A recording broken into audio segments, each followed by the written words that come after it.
সুলতানি আমলের নকশায় নির্মিত ঐতিহাসিক শাহ মাহমুদ মসজিদ ও বালাখানা। প্রাচীন স্থাপনায় পুরানো ইটের ভাঁজে ভাঁজে লুকিয়ে আছে সে সময়কার শৈল্পিক নিদর্শন। প্রায় 450 বছরের প্রাচীন দৃষ্টিনন্দন এ মসজিদ দেখতে ছুটে আসেন দেশের নানা প্রান্তের মানুষ।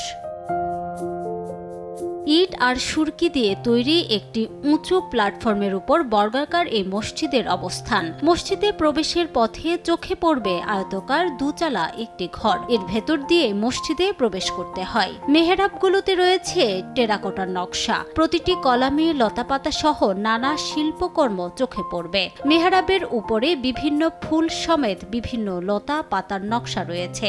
সামনে 4টি চূড়ার নকশার সঙ্গে ভারতের ফতেপুর, আগ্রা এবং দিল্লির মুঘল আমলের নির্মিত মসজিদগুলোর নকশার সঙ্গে মিল রয়েছে।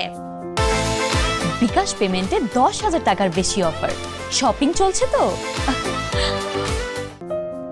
স্থানীয়রা বংশ পরম্পরায় এই মসজিদে নামাজ পড়ে আসছেন। সুলতানি আমলে শাহ মাহমুদ নামে এক ব্যবসায়ী মসজিদটি নির্মাণ করেন বলে ধারণা করা হয়। দীর্ঘদিন সংস্কার না করায় মসজিদটি অনেকটা ঝুঁকিপূর্ণ হয়ে পড়েছে। প্রাচীন এই মসজিদটি পুরাকৃতি হিসেবে সংস্কৃতি মন্ত্রণালয়ের প্রত্নতত্ত্ব অধিদপ্তরের তত্ত্বাবধানে রয়েছে। মসজিদটি দেখতে দূর দূরান্তের লোকজন ছুটে আসেন এখানে।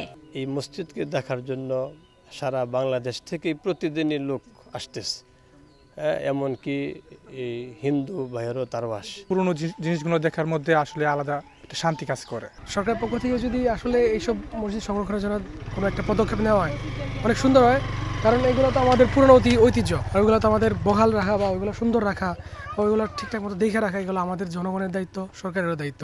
চারপাশে 2.5 ফুটি দেয়াল ঘেরা একটি উঁচু প্ল্যাটফর্মের উপর নির্মিত শাহ মাহমুদ মসজিদে রয়েছে মুঘল শিল্পরীতি ও স্থানীয় শিল্পরীতির নিপুণ সমন্বয়। 1 গম্বুজ বিশিষ্ট বর্গাকৃতি এই মসজিদে রয়েছে বাহুর দৈর্ঘ্য 32 ফুট, যার 4 কোণায় 8 কোণাকৃতি বুরুজ রয়েছে। 1981 সালে ঐতিহাসিক এই মসজিদটি সবশেষ সংস্কার করা হয়েছিল। ধারণা করা হয় 1680 সালের দিকে নির্মিত হয় ঈশা খাঁর স্মৃতি বিজড়িত কিশোরগঞ্জের পাকুন্দিয়া উপজেলার 11 সিন্দুরে অবস্থিত দৃষ্টিনন্দন শেখ শাহ মাহমুদ মসজিদ ও বালাখানা। সময় সংবাদ, কিশোরগঞ্জ।